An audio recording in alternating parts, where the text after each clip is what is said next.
அவர் சொன்னார், நான் உங்கள் நடுவில் உலாவி உங்கள் தேவனாயிருப்பேன். நான் உங்கள் நடுவில் உலாவி உங்கள் தேவனாயிருப்பேன் என்று அவர் சொன்னார். சொன்னவர் நம் மத்தியில் இருக்கிறார்.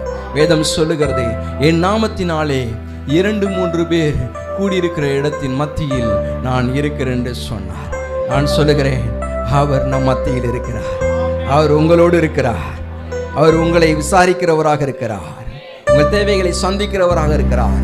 உங்களுடைய மன விருப்பங்கள் ஏதுவாகினும் தேவனை சந்திப்பார்.